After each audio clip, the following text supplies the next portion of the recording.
On est de retour, je vous représente le plateau. Si vous venez d'arriver, c'est possible. Vous étiez au boulot, vous dites tiens, je vais voir la fin de l'émission tranquille, Florent Ben Idriss. Mazargues, comment ça se passe ? Ça va très bien. Le week-end, il avait très bien commencé avec la défaite de Paris, le nul de Lyon. Donc je me suis dit, allez, on va boucler la boucle sereinement hier. Ouais. C'est tout le contraire. D'accord. Voilà. C'est comme ça. Mais ça ira mieux On est toujours avec la Dream Team du Phocéen. Une des Dream Team, parce qu'on peut. C'est comme l'OM, on peut changer certains noms, mais niveau reste le même. Jérémy Attali, Maxence Wolf, Christophe Champy sont avec moi aujourd'hui. Quelle chance. Il y a un vrai fond de jeu. C'est ça, il y a une identité. Voilà. Travailler depuis des saisons. C'est ça. TGOM, conservez-vous en fin de saison Gerson, Pérez, Enrique, Harit et De La Fuente? Voilà, ça fait du monde dans la question. Faut répondre pour chaque joueur ou c'est le package Tiens, vous avez le package sous les yeux, je vous le redonne. Gerson, Pérez, Enrique, Harit, De La Fuente. Qui tu conserves à tout prix qui se conserve? Ouais. Gerson, parce que c'est pas au bout d'une année qu'on juge un joueur. Donc pareil pour Pérez, surtout pour moi c'est un défenseur central et à mon avis il peut être très bon parce qu'en début d'année il était intéressant. Enrique, je pense qu'on le prête. Harit, salut. Et De La Fuente, je pense que je le prête. Harit, c'est pas au bout d'un an qu'on juge un joueur. Non, mais il n'a pas de contrat. Non, mais il est prêté. Plutôt qu'investir une somme d'argent. Pour reprendre ton argument de Gerson et Pérez. Qui tu fais, toi, Max? Gerson, c'est bon. Gerson, Pérez et De La Fuente. Gerson, Pérez, De La Fuente. Exactement pareil. Enrique pour Christophe ou pas? Je conserve Luis Enrique. Moi, j'y crois ouais. Ouais. Tu l'aimes beaucoup? J'y crois. Je l'aime, mais j'y crois. Il est quand même très 3 ans qu'on y jeune. Voilà. Non, mais pourquoi pas? Mais j'entends les arguments de ceux qui disent ça fait 3 ans qu'on y croit. Mais moi, je continue un peu parce que j'ai vu 2-3 trucs. Parfois, 2-3 trucs, ça suffit. Hein. Parfois, une conduite de balle, une accélération. On se dit, un regard. Tu sais quoi? Un regard pour tomber amoureux suffit parfois. Voilà, c'est un peu ça le football. Hein. Je te dis un débordement, un geste, un contrôle. Je comprends mieux tes notes du coup. Voilà. Des fois, tu es un débordement, un dribble et la 7 sur 10 dans le match. Non, t'exagères un peu, mais un peu, oui. Il a quelque chose, ce garçon, dans la puissance, la vitesse. Il faut qu'il comprenne qu'il doit partir d'un côté, mais qu'il doit aller en direction du but. Et pas l'inverse. Important quand même. Pas partir du rond central. Ouais, je suis comme Chris, je pense quand même qu'il y a un vrai potentiel avec ce joueur. Ce sera peut-être pas avec l'OM, en tout cas pas dans l'immédiat, peut-être comme Ocampos qui a dû partir. Mais il est loin d'être nul ce jeune, c'est juste qu'il a perdu toute sa confiance et voilà, il est plus avec nous là, mais il est pas nul. On arrive très vite sur Twitch, je vois que vous êtes là avec nous, mais d'abord, la question de Nico Amskas, puisque vous avez été sur le hashtag LiveTalk cet après-midi et en direct également pendant l'émission pour poser vos questions sur Twitter, Facebook et le forum du Phocéen. Quelle défaite fait le plus mal? Lyon, Nice ou Clermont? C'est un tu détestes, c'est pas un tu préfères, c'est un tu détestes. Ouais, c'est laquelle qui t'a fait le plus mal, Max? Je crois qu'après Lyon, j'étais vraiment pas bien. Lyon? Nice pour toi? Parce que Nice là. T'avais l'espoir de la coupe? C'est ça, surtout que la Nice finalement ils reçoivent Versailles. Ouais, ça aurait été OM Versailles au Vélodrome. OM Versailles au Vélodrome, donc tu te dis que voilà, et tu peux te rencontrer Monaco en finale, donc là tu aurais pu avoir la coupe cette année. C'est vrai. Moi c'est Nice qui m'a. Si tu me demandais le lendemain de Nice, je te disais Nice. Et puis maintenant avec le recul, je me dis ils étaient trop forts ce soir-là, donc ça sert à rien d'espérer quoi que ce soit. Ils ont fait un bon match. Alors que Lyon, tu menais. Et il y avait cette espèce d'envie de rendre la pièce de la monnaie à Aulas par rapport à tout ce qui s'est passé. Voilà. Donc on a un Nice, un Lyon, toi tu m'as... Lyon, j'ai dit. 2 Lyon. Et Chris? Celle qui me gêne le plus, c'est Clermont, parce que c'est celle qui nous permettait vraiment de faire je suis totalement d'accord ce week-end. C'est très dommage. Je vote Clermont aussi. Évidemment, dans la symbolique, Lyon-Nice, c'est plus fort. Mais Clermont, c'est celle qui fait le plus mal mathématiquement, je pense. Ouais. Alors que bizarrement, puisque c'était pas un match dit à 6 points, mais sauf que là, tu avais vraiment le pain et le couteau pour faire, le trou. Quoi. Ouais. ADN Foot, est-il normal qu'au bout de 17 matchs à domicile, Sampaoli n'ait toujours pas trouvé la clé? C'est vrai qu'il a encore dit à la conférence de presse d'après-match, tu y étais, je crois, Jérémy. Bien sûr. Je cherche la solution ou la formule, le terme exact. Ouais. Est-ce que c'est normal? Non. Après, est-ce que c'est anormal? Je sais pas. Quand tu as des bus face à toi, c'est quoi la solution? S'il y avait une solution, toutes les équipes les auraient trouvées. On n'est pas les seules équipes à se faire taper comme ça. Nice, c'est encore un exemple il y a quelques semaines. Après, je pense que... Mais pourquoi il la trouve à l'extérieur? Peut-être que vous allez m'aider sur cette question. Parce que les équipes, elles jouent à domicile et elles sont devant leur public. Donc du coup, Mais regarde Metz, par exemple. Le match à Metz, tu mets 2 buts. Ils jouent pareil que s'ils avaient joué au Vélodrome. Mais c'est un peu un contre-exemple, t'as raison, mais... mais tu trouves la clé quand mais même. tu as peut-être cette petit brin de pression en moins quand même. Quand tu es au Vélodrome, tu as le public, là tu T'as as moins derrière, d'impatience aussi. Hein. tu sens cette impatience quand tu vois les défenseurs qui se tournent et qui font passe et tu entends le public qui commence à siffler. Et là tu dis ça y est. Donc C'est vrai qu'hier soir ça commençait à façon. siffler quand il y avait ça, quand il y avait ces petites passes entre Caleta Rongier et Caleta Saliba. Ouais. Pardon, je m'insère dans le débat. Cette histoire d'extérieur domicile, moi je trouve que depuis qu'on a changé l'arbitrage avec la VAR, ça a changé, et pas que pour Marseille. C'est-à-dire qu'avant, tu avais un réel avantage à jouer à domicile, notamment dans les décisions des arbitres, si tu veux. D'accord. Aujourd'hui, avec la VAR, même si parfois il y a un petit problème qui vient là-dedans, mais en règle générale, la VAR c'est quand même solide. Je trouve que pour les équipes à domicile, ça a changé. C'est-à-dire que l'avantage n'est plus aussi flagrant qu'il pouvait l'être avant. Et je dis pas que c'est pour ça que Marseille n'arrive pas à gagner les matchs à domicile, mais par rapport à des époques où la balance était largement en faveur de ces matchs-là, aujourd'hui, tu fais des résultats à l'extérieur aussi facilement, entre guillemets, que tu peux les faire à domicile. Et c'est valable pour les adversaires. Oui, le 12e homme, il jouait son rôle avant. Et là, on a l'impression que cette année, le 12e homme, c'est malheureux, mais... c'est vrai qu'avec la VAR, le 12e homme, c'est un peu de moins en moins. Notamment par rapport, pour aller dans ton sens, Chris, notamment par rapport au penalty. Parce qu'avant, l'arbitre, il devait prendre un choix. Il devait dire je siffle ou je siffle pas. Et c'est vrai qu'on a eu le débat de combien de Lyon avait eu de penalty à domicile. Ouais. Et là, c'est plus facile pour eux. Ils se disent je siffle là. Et puis si derrière il y a grosse faute, je regarderai la VAR. Et comme c'est des fois litigieux, ils n'ont pas sifflé, ils reviennent, c'est pas une erreur manifeste et ils reviennent pas dessus. Il y a Pascal justement, Christophe, pour toi, et on me demande de parler un peu plus fort de ta part dans le chat de Twitch que je viens de rejoindre et qu'on va rejoindre pour les dernières questions. Ou de t'approcher peut-être un peu plus de ton micro. Pourquoi Sampaoli s'obstine, Christophe, à vouloir s'adapter au jeu des autres équipes alors que ça devrait être l'inverse? Bon, déjà, est-ce qu'il s'obstine à s'adapter au jeu des autres équipes? J'en suis pas persuadé. Après, quand tu fais une défense à 3 parce que tu rencontres une équipe qui joue à 2 attaquants, je trouve ça normal. Et oui, c'est ça. Et oui, c'est ça. Une défense à 4 attaquants quand tu à 4 défenseurs, quand tu rencontres 3 attaquants, je trouve ça normal de s'adapter. Ça, c'est logique, c'est presque des mathématiques. Mais après, j'ai pas le sentiment quand je regarde les matchs depuis le début de la saison de voir un entraîneur qui s'adapte forcément au jeu des adversaires. Je sais pas d'où ça vient, ce sentiment. C'est son discours, Chris. C'est son discours. C'est lui qui dit qu'il va donner des explications quand on lui pose la question. Mais pourquoi vous avez fait jouer?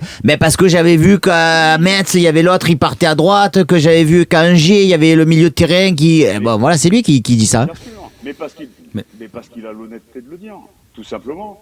Parce que je connais aucun entraîneur, parce que sinon les entraîneurs font pas de vidéo, regardent pas les adversaires et se foutent complètement de qui ils ont en face. Lui, il a pas trop de filtres, il a l'honnêteté de le dire. Mais je pense que tous les on a l'impression que ils ont en face. Est-ce qu'il y a un ailier rapide? Est-ce qu'il y a un latéral gauche qui va à 2 à l'heure? Deschamps le fait, hein. Mais tous le fait. Ils le font tous, je pense. Hein. On a l'impression que c'est nous qui nous adaptons, mais on oublie un peu, parce que les autres équipes, on s'en fout un peu, disons-le clairement, qui s'adaptent énormément à nous. On le voit dans leur système défensif. Le match d'après, ils jouent pas du tout comme ça. Hier, l'axe de Clermont, c'était... tu rentrais jamais. J'ai vu plein de matchs où, en fait, c'était pas du tout le cas. Après, c'est vrai que Gastien et Magnien, c'est pas non plus des 6 ultra athlétiques. Alors moi, j'entends cet argument pas que de toi, mais dire que c'était très dur de rentrer en défense de Clermont. C'était pas les seuls, sinon ce serait beaucoup mieux passé que ça. Mais il y avait Seydou et Donji derrière, mais c'est des défenseurs centraux. Enfin, toi qui es défenseur central, tu la trouves si athlétique, la défense de Clermont? Hier, c'était costaud. Outonji, c'était costaud. Et l'ensemble de l'axe, parce qu'il n'y a pas que les défenseurs centraux. Oui, les défenseurs centraux sont athlétiques, mais l'ensemble... En fait, moi, je pense qu'hier, il fallait passer sur les côtés. Mais quand on passait dans l'axe, on se prenait un mur. Ouais. Donc, au lieu d'aller... On allait sur les côtés, mais le problème, c'est qu'on allait sur un côté. Vous dites la même chose. On allait dans l'autre. Donc, ça me va très bien. Donc, c'était un match d'handball hier. Comme d'habitude, un match d'handball. Allez, on bascule sur Twitch juste avant. Rapidement, Jérémy, on répond à Marco. L'info de l'Ofeu à l'OM, est-ce que c'est à prendre au sérieux ou fake news? Ni l'un ni l'autre. C'est peut-être simple contact avec des agents comme il y en a pour 455 joueurs. Rien pour l'instant, évidemment, d'important dans ce dossier. Reisiger, tiens, on est passé sur Twitch. Merci à tous ceux qui sont avec nous. Ceux qui étaient là depuis hier soir, 8h. qui ont fait le matin avec nous, l'OM au café, qui sont encore là, après une défaite contre Clermont au Vélodrome, je ne sais pas comment vous faites, je vous aime. Voilà. Vous frappez 6 heures de direct autour d'un OM Clermont désastreux, je vous adore. Peut-être que c'est notre contenu qui est de qualité, mais merci à vous, parce que vous êtes au top, les amis. Ne pensez-vous pas que certains joueurs ont déjà ou enfin lâché leur entraîneur? C'est la question de Reisiger. J'y crois pas une seconde. Mais d'ailleurs, je crois qu'il l'avait posé ce matin. J'ai l'impression que je vais me répéter là, que je suis pas très original. Le coquin, il a reposé la même question. Bravo. C'est peut-être pas lui. Non, mais du coup, pour tous ceux qui n'étaient pas là, je crois pas parce que je verrai pas ce genre d'énervement, de frustration de la part des joueurs. Je verrai des joueurs qui s'en fichent. Là, j'ai l'impression qu'ils sont tous un peu piqués par quelque chose. Pas toujours à bon escient d'ailleurs. Parfois, c'est contre-productif. Comme moi, par exemple, je suis comme Krill. Je pense que les sorties de Milik, ça doit jamais arriver. Quand tu as des pros, tu joues, tu es pro, tu t'expliques avec ton coach à l'entraînement, pas comme ça avec je crois les qu'il médias. aurait fait ça à la Juve au Milan. Jamais, mais personne ne le fait à la Juve. Ça. Dans les grosses institutions, je pense personne. C'est pas possible. Et c'est pas pour y taper dessus, parce qu'on l'adore tous, Milik. Mais du coup, non, je crois pas qu'il y ait de joueurs qui lâchent. Je crois qu'il y a des joueurs qui sont en dessous ou qui n'arrivent plus à suivre, mais pas qui lâchent, parce qu'il y aurait la désinvolture. Là, je vois plus de la frustration, voire un peu de... le FC Corporate me dit arrêtez ou... Donc non, j'ai un monsieur qui me dit que je suis du FC Corporate. C'est mon avis, c'est peut-être pas le tien, mais c'est comme ça. Non, mais il n'y a pas c'est de le jeu FC du foot. Corporate parce qu'on est en train depuis 6 heures de direct de taper sur Sampaoli non-stop. Il se trouve que Jérémy n'est pas d'accord avec nous et c'est tant mieux. Ça permet d'avoir du débat aussi. Voilà, ça permet de mesurer les choses. Mais c'est étonnant quand même. Ouais. Je peux dire quelque chose? Bien sûr. Je suis pas souvent à l'émission, donc. Déjà, Christophe, sache un truc. Avec vous, si tu veux, on t'ouvre l'antenne, tu peux parler jusqu'à minuit. Tu fais ce que tu veux chez nous, il n'y a pas de souci. Non, pas du tout. Non, mais je suis surpris, à moitié surpris, on va dire, de ce déclenchement d'hostilité face à Sampaoli. Je comprends les raisons, je comprends les matchs de merde qu'on voit souvent, je comprends la déception de la défaite contre Clermont, par exemple. Il y a eu Nice, c'était difficile à encaisser, Lyon, c'était difficile à encaisser. D'accord. Et l'Europa League. Est-ce que c'est pas trop tôt, quand même? Ouais, l'Europa League, si on veut. Ok. Je suis pas fan, là, c'est pareil, mais si on veut. Mais est-ce que c'est pas quand même trop tôt? Et quand bien même ce serait pas trop tôt, qu'est-ce qu'on ferait derrière? Moi, j'aimerais bien savoir. Ok, Sampaoli, ça va pas. Encore un qui va pas. Voilà, on les vire tous au bout d'un moment, ou ils se virent tout seuls. Mais qu'est-ce qu'on fait? Qui on prend derrière? Voilà, qu'est-ce qu'on fait de mieux? Alors, c'est ça ma question. Il y a Olympique Malville qui veut Julien Stéphan. Voilà, ça a déjà commencé, par exemple. C'est impossible. Ouais, c'est malheureusement, si jamais c'est une bonne nouvelle, c'est impossible. Le mec est sous contrat à Strasbourg. Tu vas aller voler Julien Stéphan comme ça. C'est pour vous dire qu'il y a déjà des gens qui réfléchissent à qui on veut. Mais c'est impossible. Je trouve que c'est des raisonnements déjà qui sont contre-productifs parce que tu tapes contre ton propre club. On a un coach qui est là, qui est mis en place. Est-ce qu'il serait pas intéressant d'encourager cette équipe et cette direction à aller au bout de son projet? Bien sûr. Dans quel monde on va virer un coach qui est deuxième? Paris l'a fait pour Comboiré. J'ose espérer qu'on n'ait pas de cet acabit-là. Clairement, si on finit deuxième, je pense que les supporters ne voudront pas virer Sampaoli. Après, si Sampaoli finit finit quatrième, quatrième, c'est juste qu'ils ont peur de ne pas finir deuxième. Et donc, ils se posent la question. Si Sampaoli finit quatrième, comment on finit deuxième? On en reparle. Je sais pas. Non, je pense que si tu finis deuxième, mais que tu l'as pas entre guillemets trop mérité, attention, moi je serais hyper content, hein, mais tu vois, tu veux dire, tu fais nul contre Lyon quand tu les reçois, tu fais nul contre Monaco, tu vas gagner un match à Brest, tu fais des points comme ça et tu finis deuxième avec un point d'avance sur tout le monde. Je pourrais pas non plus dire que je suis hyper satisfait de la saison. Au niveau comptable, mais au niveau de ce que j'aurais vu sur la saison, je serais déçu quand même. C'est vrai, mais du coup, tu voudras plus. Mais on est d'accord là-dessus. Moi, je commence à changer un peu mon fusil d'épaule. Ah. Voilà. Ça sera l'objet d'une prochaine intervention, mon cher Max. Un édito de Max, comme l'édito. Non, mais je le soutiens depuis. Je te pose des questions. Longtemps.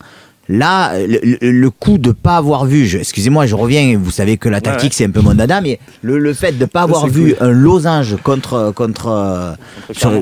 Clermont, je comprends pas. Voilà, j'avoue que j'ai l'impression que le gars, je sais plus qui c'est qui disait ça sur un talk précédent, mais j'ai l'impression que le gars il se dit non mais c'est trop simple de mettre un losange puisqu'on a marqué 5 buts en jouant comme ça.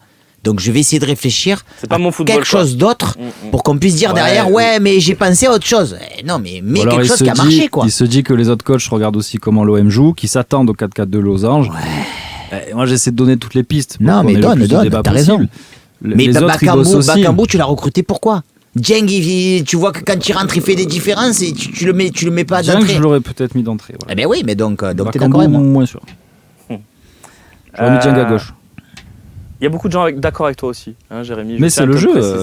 C'est juste le FC Corporate que j'ai mal pris. Désolé, camarade. Mais il faut rien mal prendre. On m'a traité de footix pendant tout le live la dernière fois.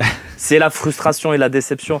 Je suis sûr que Flo, en rentrant du stade, il a insulté tout ce qui passait à côté de lui. En disant, mais ah oui, j'ai failli écraser un chien. J'ai même voilà, le chien. Oui, bien sûr, voilà, c'est le chien qui est passé. Mais c'est pas beau ça. C'est le Marseille, ça. C'est la folie. C'est ça. Quand on perd, on a envie de. Ouais, mais la folie, ça a aussi ses limites. Par contre, on parle de Julien. Après, c'est pas une grosse insulte non plus. C'est pas très on parle grave. de Julien C'est Stéphane. un climat général oui. que je vois sur les réseaux sociaux qui m'agace un peu parce que je sais Tiens, que. regarde, Fred Barthes. Romain, un peu de respect pour Karabakh. Selon vous, Clermont, c'était 3 points certains. Voilà, oui, je prends aussi. Merci pour vos abonnements. C'était Wagen, il faut qu'il arrête de Wagen, dire. c'était pas moi, ouais. oui, t'as raison. Ouais. Il y a beaucoup de questions. Voilà. Si vous voyez un truc qui vous intéresse, les amis, vous avez le chat également, grâce au retour de Guillaume Poggioli. Je l'ai bien dit, mais c'est pas un Corse, mais c'est pas grave. Rappelons-nous, c'est Farouille, rappelons-nous, on était il y a 1 an et cet été, personne ne croyait même à cette deuxième place. C'est vrai aussi, parfois, de recontextualiser, c'était il y a à peine 1 an. Non, c'est à la fin du bal qu'on paye les musiciens, tout simplement. C'est ça. Voilà. C'est un peu ma théorie. Oui. Entre-temps, ce serait bien qu'on arrête de prendre les réseaux sociaux pour des défouloirs et qu'on soit un peu plus constructif. La critique est super quand elle est constructive. Quand c'est juste pour dire que c'est un dégénéré qui comprend rien au foot, c'est certain que le débat tourne assez vite. Latinop, c'est schizophrène, moi j'ai entendu. Schizophrène, enfin voilà. Moi, ça suffit. Lopez en Italie, ça s'enflamme vraiment. Oui. Tu regardes un peu ? Oui, bien sûr. Ils ont gagné hier 2-0 sur le terrain de l'Inter. Sur le terrain de l'Inter. Il est devenu titulaire indiscutable et je pense qu'il va rapporter une belle somme à l'OM parce que Sassuolo veulent le garder. Et je pense qu'il va pas rester longtemps à Sassuolo, il va rester en Italie, ça c'est sûr. Il fait une très grosse saison. Il va rapporter surtout une belle somme à Sassuolo. La majorité, ouais. Je pense qu'il va aller peut-être à la Roma. Roma ou Lazio, il disait. Lazio, c'est ça, voilà. Roma ou Lazio, ça va être un combat de Rome. Vertu n'est pas désiré, donc. Pardon. Gladiator, non. Non.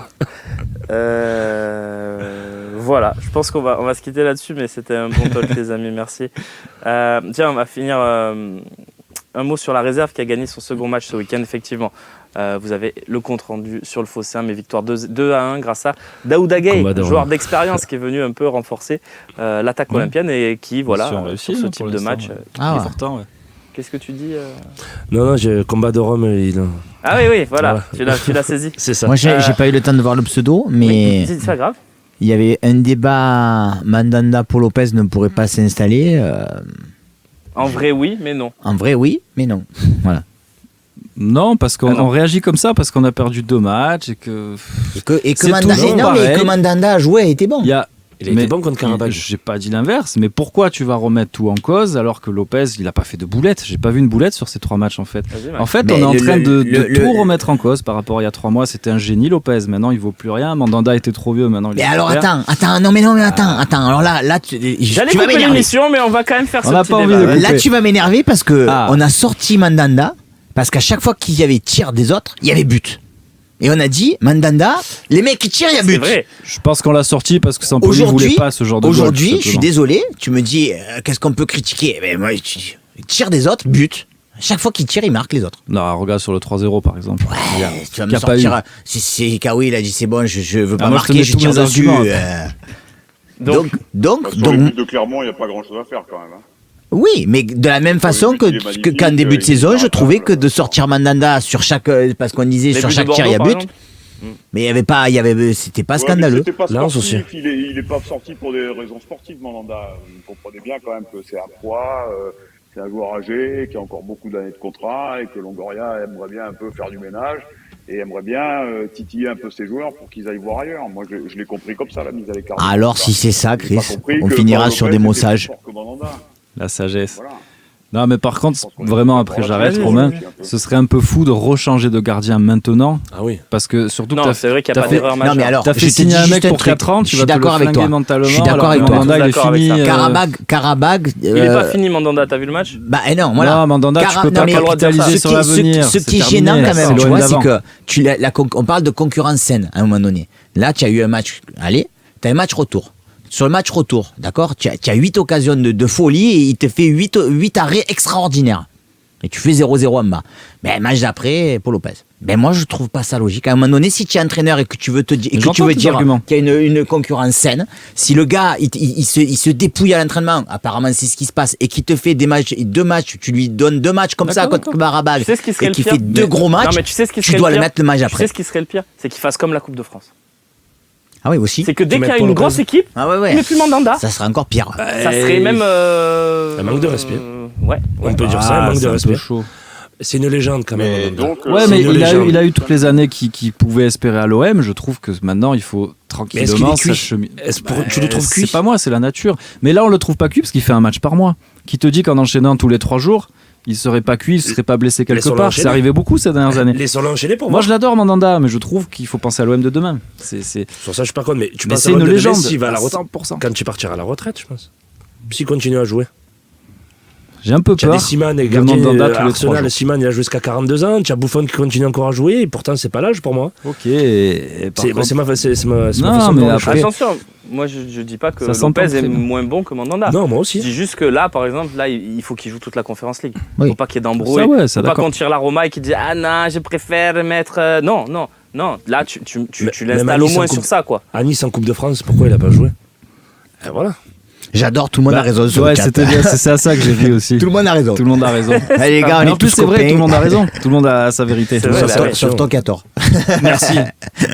Non, il y en a. Tu as raison aussi, j'ai vu, Jérémy. Non, je rigole. Dan Tag, juste on finit sur ça, c'est vrai qu'on n'a pas parlé. Du coup, il parlait de qui, Payet? Dégonfler les. J'espère qu'il parlait de la sienne en premier lieu, parce que le match que j'ai vu de sa part, c'était très bof. Après, s'il a des choses à régler, il faut que ce soit en vestiaire. Il ne faut pas que ce soit sur Amazon Moi, Prime. tu sais ce que j'ai aimé, c'est surtout la réaction des autres. C'est-à-dire qu'à tous, parce que ça, c'est Ils l'ont tous demandé. C'est le jeu des journalistes. Et on l'a fait aussi. Oui, il a dit ça alors. Les autres, si Jim il devait être énervé, Jim s'il pense ça, c'est son avis. Mais parce que tu aurais pu aussi en avoir d'autres qui remettent une pièce. Il dit, il a qu'à se regarder. Ou ça, et là, c'est le feu, quoi. Donc bon, c'est le jeu du chat et de la souris de la presse. Leur réponse n'est pas neutre non plus. Je l'ai pas sous les yeux, mais c'est pas il devait être énervé, c'est pas grave. Je pense qu'il y a autre chose. C'est Rongier qui a dit ça langage, il devait être frustré, ou Gendouzi qui a dit ça. C'est ça. C'était un peu. Mais bon. Gendouzi, il a plutôt dit je suis pas trop d'accord, Alors, c'est pas trop, c'est son avis. Et Rongier a dit, il devait être un peu énervé, Jim.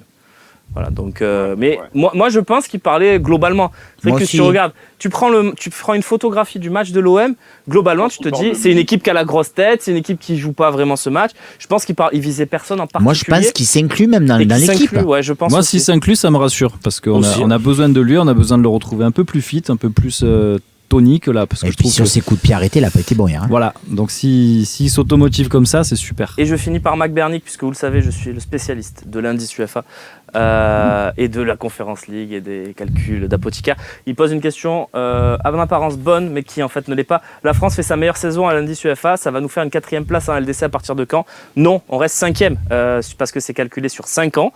Par contre, à partir de la saison 2024, il y aura une nouvelle Coupe des Ligues des Champions où il y aura 4 places pour l'équipe qui est 5e. Donc s'il faut absolument s'accrocher à cette 5e place des nations en termes de club. Même je suppose que la 3e place, on sera toujours obligé de faire un tour préliminaire. Où il n'y a pas de... Si on remonte... Dans quand? Même l'année prochaine ou l'année. On ne peut pas remonter, on est trop loin. Non, on est trop loin de l'Allemagne, de l'Italie. Par contre, on a creusé un trou. Parce que quand tu finis 3e, tu joues ce match de barrage qui nous fait peur. Et ça changera pas. Tu peux pas ça changera en 2024 où tu auras 4 équipes directement. C'est tous les 5 ans que ça change. Voilà. Donc oui, il faut finir 2e, effectivement, Max. Pas ouais. Merci Jérémy. On a fait une prolongation de 10 minutes, mais c'était quand même bien. Grand plaisir. Bon débat Mandanda là pour finir, c'était sympa. Merci Flo. Merci à vous les gars, ça m'a fait plaisir, comme d'habitude. Mais le plaisir était partagé. Christophe, bonne nuit. Vous aussi les amis. À très bientôt. Merci Chris. Merci Chris. Et Max, merci également. Mais moi je finirai juste en disant que je suis entièrement d'accord avec celui qui mettait que tu vois, quand on vient là, on en parle, alors eux ils nous écoutent, ils réagissent, et puis voilà, on part. Ça soulage. Oui, ça fait du bien. C'est un peu de psychothérapie de groupe. Ouais, c'est ça. C'est vrai. Juste, je me permets, il y a une 2e partie d'émission pour Romain Caniti, puisqu'on a raté la première, parce qu'on était là. Mais nous, on va aller zapper tout de suite sur BFM Marseille pour aller voir la 2e. Souvent, la 2e partie est meilleure. Parce que la première, ils disent bonjour, ça va Eric, ouais, frère, ça va bien, machin, ouais, j'étais au bar. Non. Non, pas au bar, qu'est-ce que je raconte? C'est la fatigue, c'est 6 heures de direct en une journée, excusez-moi. En tout cas, très bonne émission Romain Canuti sur BFM Marseille. C'est tout de suite, donc vous prenez votre zappette, vous allez sur votre box. Si vous avez la box SFR en plus, c'est facile. Vous éteignez la box, vous la rallumez, vous tombez direct sur BFM Marseille. Je crois qu'il y a Eric Dimeco et Florent Germain, donc beau plateau autour de Romain Canuti ce soir. Quant à nous, on se retrouve à 11h demain avec justement Romain Canuti pour un OM au café. Merci à tous, merci pour votre fidélité pendant cette longue période clermontoise en espérant que les prochains jours seront bien meilleurs. Ciao, ciao.